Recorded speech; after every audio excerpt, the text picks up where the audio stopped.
નમસ્તે મિત્રો, આપણા વેદો અને ઉપનિષદોનો જ્ઞાનનો અખૂટ ભંડાર છે.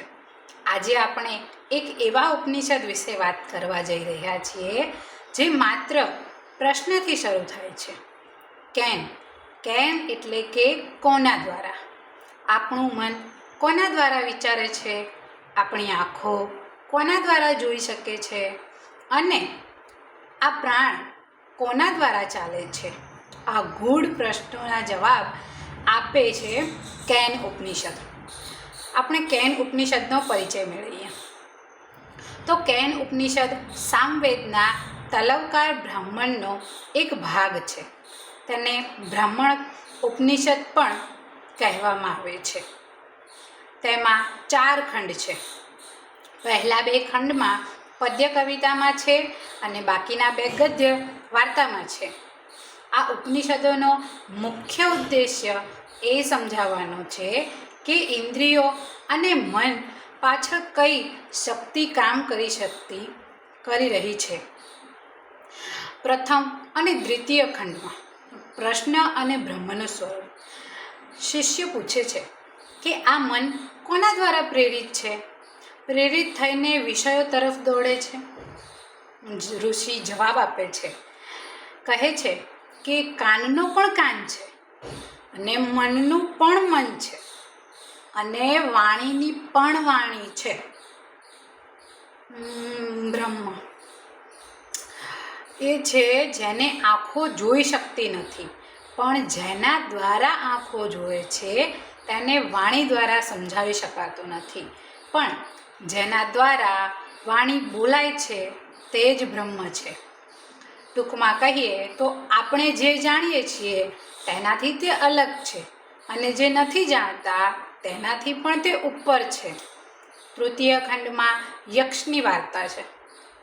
આ ભાગ ખૂબ જ રસપ્રદ છે. એકવાર દેવતાઓ અને અસુરો વચ્ચેના યુદ્ધમાં દેવતાઓનો વિજય થયો. દેવતાઓને અભિમાન આવ્યું કે વિજય આપણો છે. ત્યારે તેમની સામે એક રહસ્યમય યક્ષ પ્રગટ થયા. અગ્નિદેવ આવ્યા. યક્ષે પૂછ્યું, તમારી શક્તિ શું છે? અગ્નિએ કહ્યું, હું આખી પૃથ્વીને બાળી શકું છું. યક્ષે એક નાનું તણખલું સૂકું ઘાસ મૂક્યું અને કહ્યું, આને બાળી બતાવો. અગ્નિદેવ નિષ્ફળ ગયા. વાયુદેવ આવ્યા. તેમણે કહ્યું, હું બધું જ ઉડાવી શકું છું.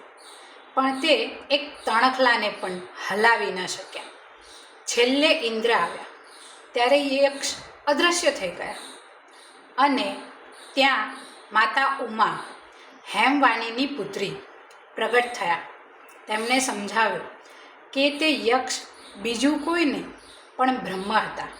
તમારી શક્તિ વાસ્તવમાં બ્રહ્મની શક્તિ છે. આ વાર્તાનો સાર એ છે કે માનવીએ પોતાના જ્ઞાન કે શક્તિ પર અભિમાન ન કરવું જોઈએ. આપણી અંદર રહેલી ચેતના જ સાચી શક્તિ છે.